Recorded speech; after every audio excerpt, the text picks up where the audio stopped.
Hating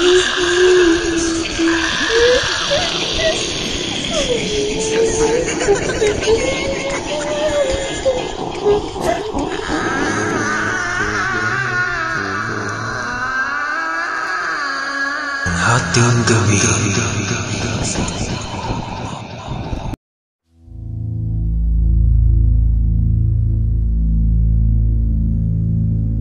Ako po si Noel.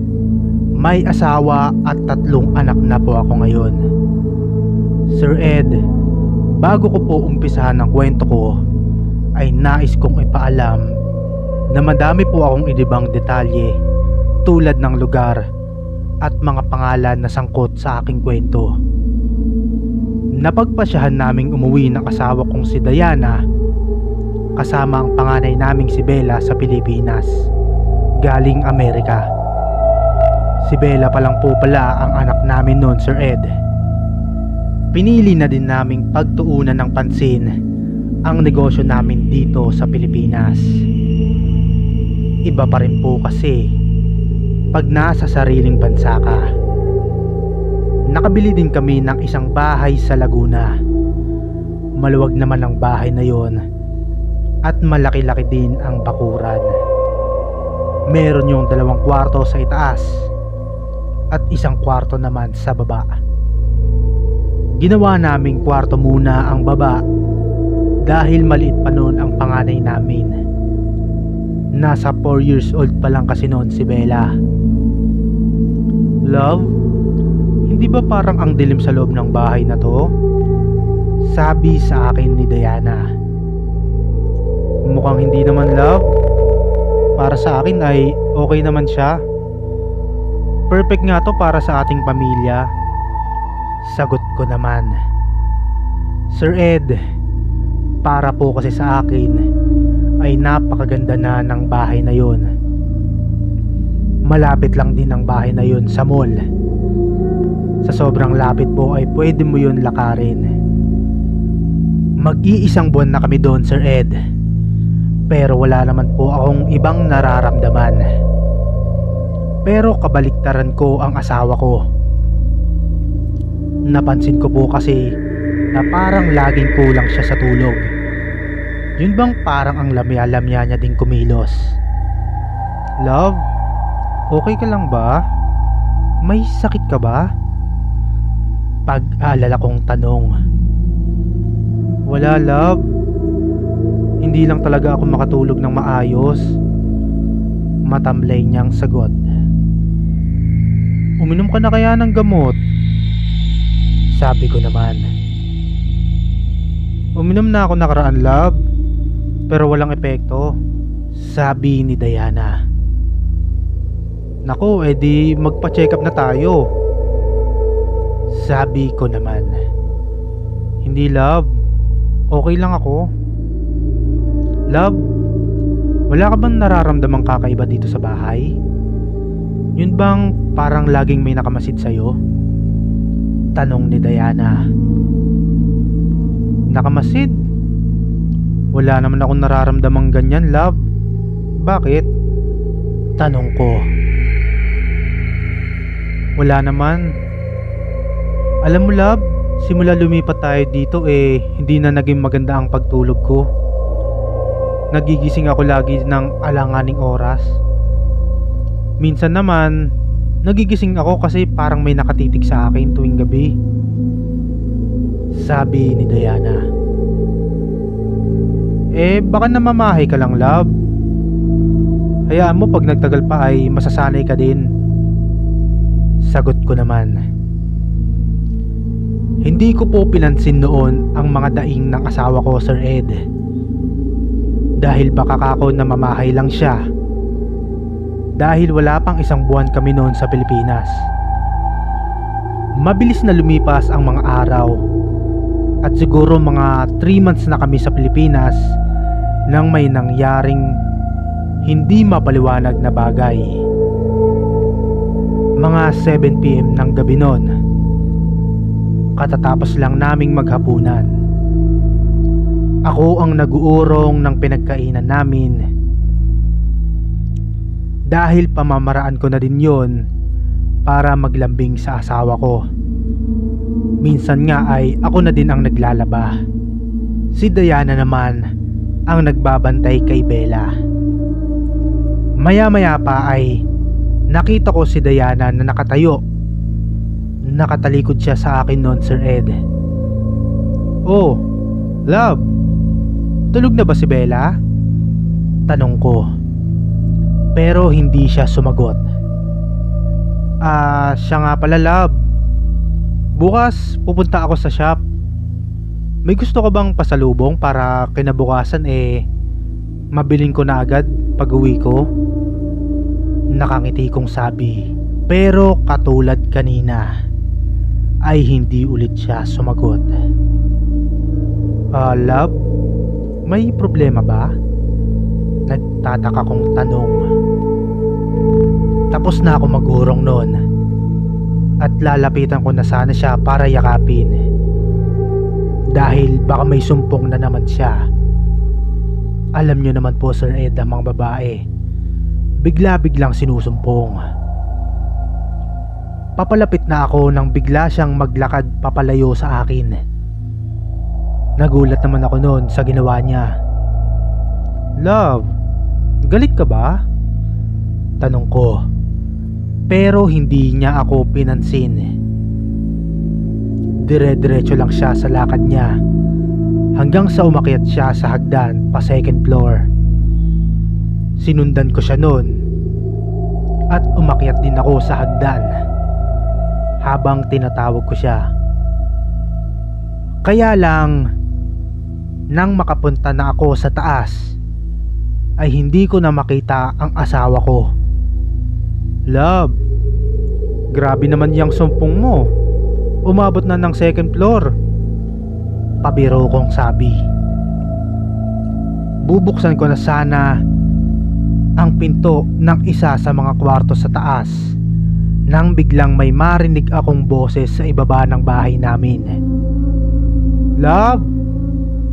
Love, bakit? Tawag mo ba ako?" Hindi ako pwedeng magkamali.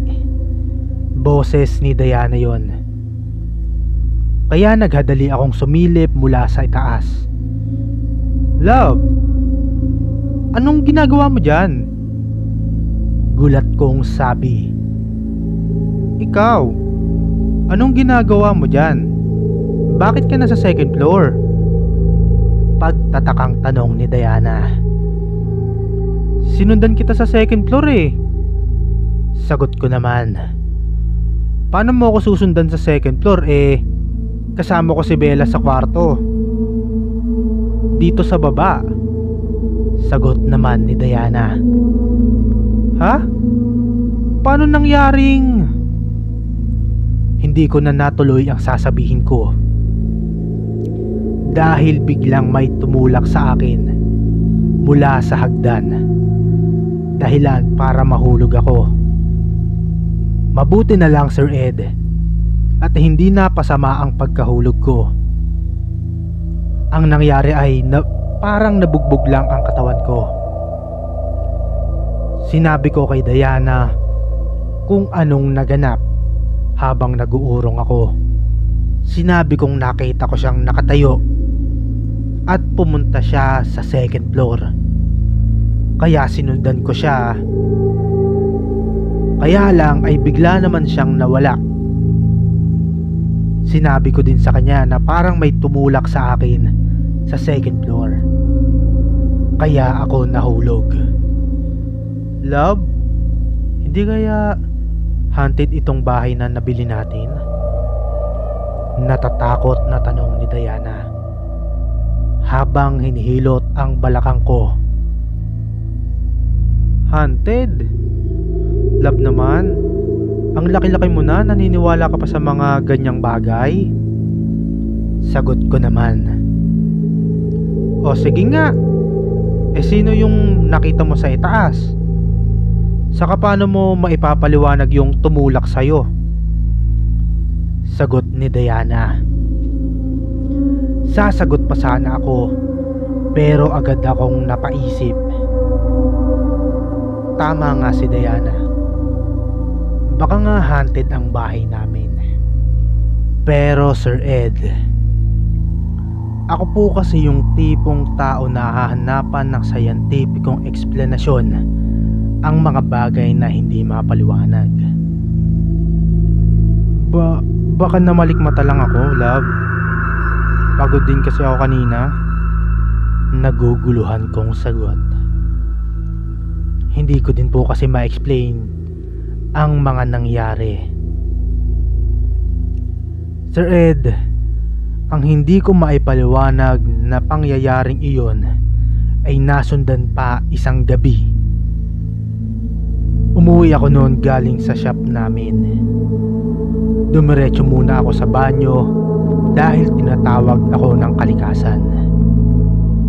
Habang nasa kalagitnaan ako ng paglalabas ng sama ng loob, ay biglang may kumatok sa pinto ng CR. Saglit lang, love. Magbabawas lang ako saglit, sabi ko. Nang patapos na ako, ay bigla ulit itong kumatok. Ito na, love. Naguhugas na, muli kong sagot. Paglabas ko ay hinanap ko agad ang asawa ko, pero wala siya sa labas. Nilibot ko ang mata ko, pero hindi ko makita si Diana. Kaya ang ginawa ko ay pumunta ako sa kwarto namin, at doon ay nakita ko ang asawa at anak namin na mahimbing na natutulog. Love, tapos na ako magbawas. Pabulong nagising ko sa kanya. Love naman, kailangan gisingin pa ako para sabihin tapos ka na umebak? Inis na sagot ni Diana. Kumatok ka kanina eh. May ihi ka ba? Sagot ko. Anong kumatok? Di ko nga alam na nakauwi ka na pala. Sagot naman nito. Sus, nananakot pa to. Hindi mo ako matatakot? Sagot ko naman. Bakit naman kita tatakutin? Sagot ng asawa ko. Seryoso ba? Hindi ka kumatok? Hindi ko na natapos ang sasabihin ko, dahil napansin kong may malaking kalmot sa braso si Diana. Love, ano tong kalmot? Nakipag-away ka ba? Nag-aalala kong tanong. Agad nang bumangon si Diana at nakita nga niya ang kalmot sa braso niya. Mahahaba ang kalmot na yon at may dugo-dugo pa. Halatang sariwa lang din ang pagkakalmot kay Diana. Hala, oo nga, saan galing ito? Tanong sa akin ng aking asawa. Aba, malay ko. Tinanong nga kita eh. Sagot ko.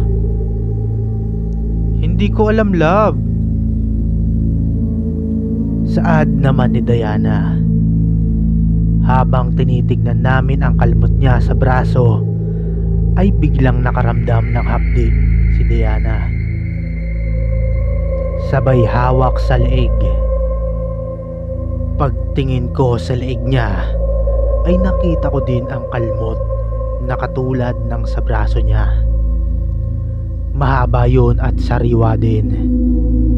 Hala, love, hindi ka ba talaga nakipag-away?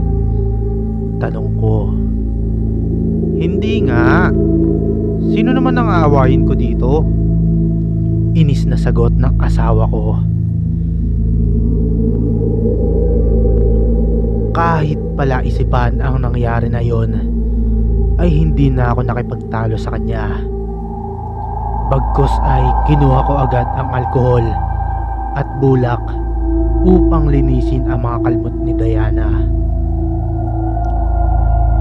Habang nililinis ko, ang sugat niya ay biglang may malakas na kalabog kaming narinig mula sa itaas.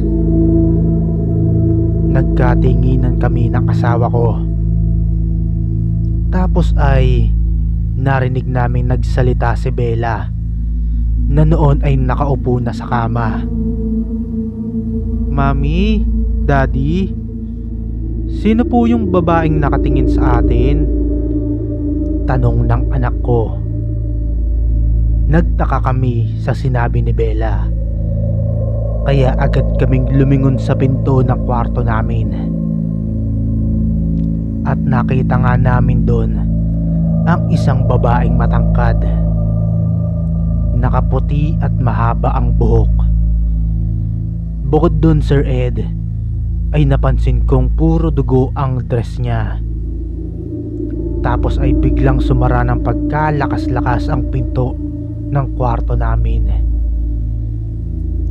Sa sobrang lakas ay napasigaw kaming mag-anak. Napayakap sa akin si Diana at Bella dahil sa takot. Dahil sa nangyari na yon, Sir Ed, ay hindi na din kami natulog. Nagpasya din kaming ipabless ang bahay na yon. Simula kasi nang dumating kami doon ay hindi pa namin napapabless ang bahay. Nag-imbita kami ng pari at iba pang mga kaibigan at kamag-anak. Nagbabakasakali kasi kaming mawala ang masamang espiritu sa bahay. Ilang linggo at buwan din ang lumipas at wala na din kaming naramdamang kakaiba. Naging normal ulit ang pamumuhay namin. Kaya lang, ang asawa kong si Diana ay napansin kong tila laging puyat at matamlay muli. Love, napapansin ko pumapayat ka ata. May sakit ka ba o nagda-diet ka? Tanong ko habang nasa sala kami at nanonood ng TV. Wala, love. Lagi lang akong puyat. Matamlay niyang sagot. Yan, K-drama pa more. Pang-aasar ko sa asawa ko. Sira? Di dahil sa K-drama. Inis niyang tugon. Eh kung hindi dun saan? Tanong ko. Nitong mga nakaraang linggo lagi akong nananaginip. Sagot naman ni Diana. Nananaginip? Tungkol saan naman? Saka ba't hindi mo sa akin sinasabi? Nag-aalala kong tanong. Akala ko kasi random na panaginip lang yon, kaya hindi ko na sa'yo sinabi, love. Sagot naman niya. Tungkol saan ba yung napapanaginipan mo? Sabi ko naman. Laging may malaki na pulang lalaki akong nakikita sa panaginip ko. Lagi niya akong pinagmamasdan sa madilim na sulok ng kwarto natin habang natutulog ako. Minsan hindi ko alam kung panaginip pa ba yun o totoo na. Hindi kaya multo yun, love? Pagtatakang tanong ng asawa ko. Multo pinabless na natin itong bahay, di ba?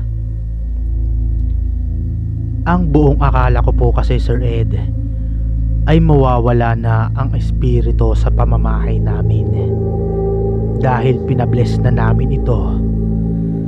Pero dun pala ako nagkamali. Isang gabi habang natutulog ako ng mahimbing ay napabalikwas ako ng tayo dahil sa pagsigaw ni Diana. Love, bakit? Anong nangyari? Nag-aalala kong tanong. Di ko makausap ng matino si Diana dahil sigaw lang siya ng sigaw habang umiiyak. Pati tuloy ang anak naming si Bella ay nagising na din. Nang kumalma si Diana ay dun na siya nagkwento. Ayon sa aking asawa ay napanaginipan daw niya ulit ang lalaking matangkad na may mapupulang balat. Pero sa pagkakataon daw na iyon ay may masama daw itong ginawa sa kanya. Hinawakan daw siya noon sa masaselang bahagi ng kanyang katawan. Gusto daw niyang manglaban pero hindi daw siya makagalaw. Sobrang natakot din daw siya nang makita niya ng harap-harapan ang lalaki. May malaki daw iyong tenga, bilugan at malalaking mata. Tapos daw ay may isa daw itong mahabang sungay sa gitna ng noo. Hindi daw tao yun, kundi isang demonyo. Nanginginig si Diana habang kinikwento niya yon, Sir Ed. Kaya simula nangyari yon ay sa second floor na kami natutulog. Nilipat ko din muna ang iba naming gamit sa itaas. Kaya lang po ay sadyang kinatutuwaan kami ng mga nilalang doon. Matapos kasi ang nangyari kay Diana ay ang anak naman naming si Bella ang pinagpakitaan.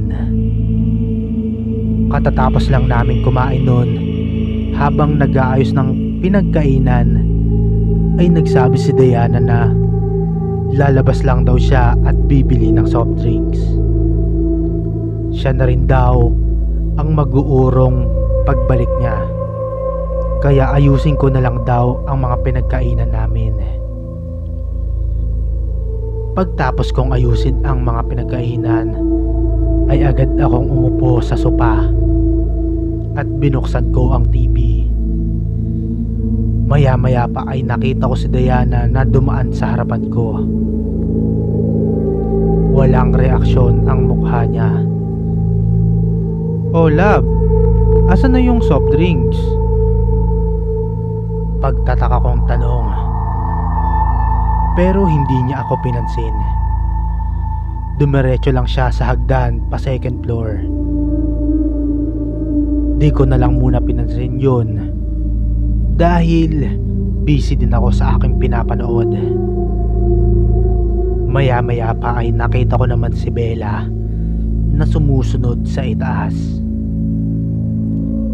Hindi ako nag-worry noon na baka mapano si Bella dahil andun naman si Diana. Isa pa ay narinig kong tumatawa si Bella sa itaas. Kaya ang naisip ko ay naghaharutan silang mag-ina. "Oh love, buksan mo na itong soft drinks. Asan ba si Bella? Binilan ko siya ng ice cream eh." Wika ni Diana na noon ay kararating lang. "Di ba kasama mo sa itaas?" Gulat at naguguluhan kong tanong. "Ha? Paano makakasama ko sa itaas eh bumili nga ako ng soft drinks, di ba? Nagpaalam pa ako sa'yo." Sagot naman ni Diana. "Sir Ed, ang buong akala ko noon ay si Diana ang kasama ni Bella sa itaas. Ngunit nagkamali ako. Agad kong naalala yung babaeng gumagaya sa asawa ko. Habang nag-uusap kami ni Diana ay meron kaming narinig na malakas na kalabog sa pinto mula sa itaas. Tapos ay sinabayan pa yon ng malakas na pag-iyak ni Bella. Kaya't kumaripas kami ng takbo ni Diana. Pag-akyat namin ay narinig namin ang iyak ni Bella sa kabilang kwarto. At nang mabuksan namin yon, ay agad namin nakita si Bella. "Mami, ang bad ni Mila." Habang umiiyak. "Sinong Mila anak? Tahan na." Tanong naman ni Diana habang yakap-yakap ang anak namin. Mila po, yung babaeng nakaputi na mahaba ang hair. Umiiyak na tugon ni Bella. Pinalo din po niya ako, Mami. Look oh. Dagdag pa nito. Pinakita sa amin ni Bella ang braso niya na may malaking pasa. Sir Ed, ayon sa anak ko ay nakita daw niyang may nakasilip na ulo sa second floor. Nakangiti daw siyang tinatawag nito. Kaya pumunta daw siya doon at nagpakilalang Mila ang babaeng yon. Nakipaglaro daw sa kanya ito nung una, ngunit bigla daw itong nagalit nung sinabi niyang bababa na siya. Kaya pinalo daw siya nito at kinulong sa kwarto. Labis akong naawa, Sir Ed, sa anak ko. Nagsuggest na din si Diana na lumipat na kami ng bahay. Kaya't pumayag na din ako. Kung ako ay matitiis ko pa ang pananakot nila, pero para saktan ang anak namin ng asawa ko ay ibang usapan na yon. Kaya ng araw din na yon ay agad akong tumawag sa kaibigan ko upang tulungan kami na maghakot ng mga gamit sa bahay. Doon muna kami titira sa kapatid ko habang hindi pa kami nakakahanap ng bagong bahay. Ang sabi ng kaibigan ko ay gabi pa raw sila mapupunta dahil may iba daw silang aasikasuhin. Nag-aayos na ako ng mga gamit namin sa kwarto sa ibaba para pagdating ng mga maghahakot ay madali nila itong mabubuhat. Habang ang mag-ina ko ay nag-iimpake naman sa kwarto namin sa itaas. Sa kalagitnaan ng pag-aayos ko ay nakaramdam ako ng antok. Antukin po talaga kasi akong tao, Sir Ed. Kaya naman humiga muna ako.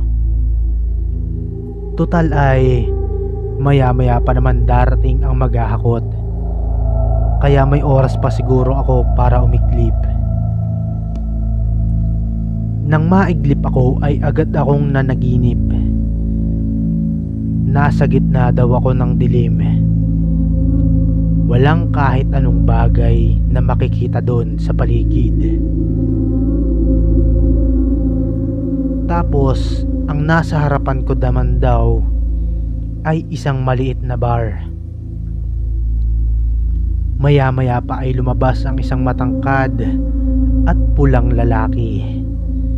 Malalaki ang tenga at may sungay siya sa gitna ng noo niya. Hindi ako pwede magkamali. Ito yung sinasabi ng asawa ko na nakita niya sa panaginip niya.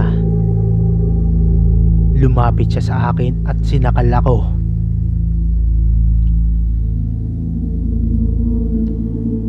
Hindi po ako makagalaw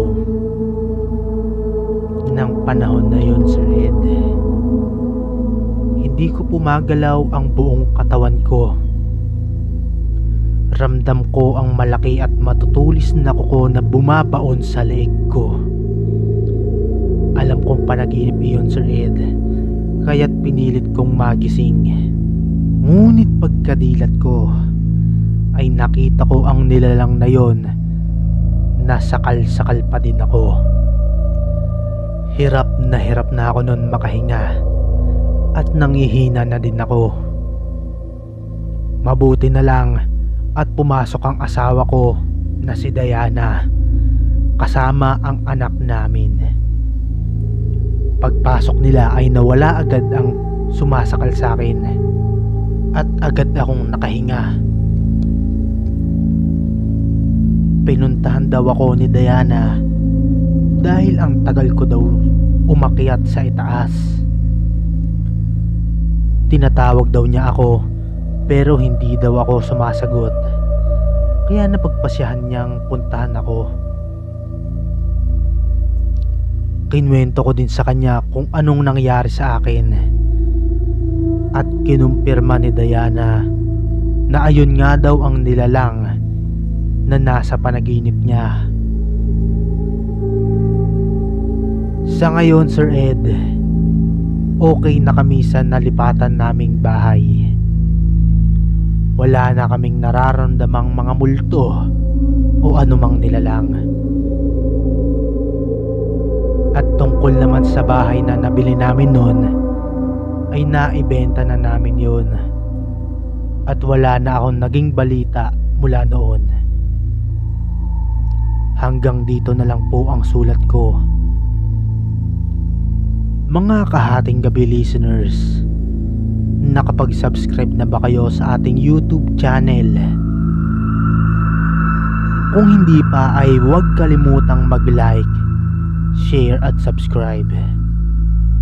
Kung may nakakatakot din kayong story, ay pwede nyo ding ibahagi yan sa ating Facebook page, Hating Gabi Tagalog Horror Stories.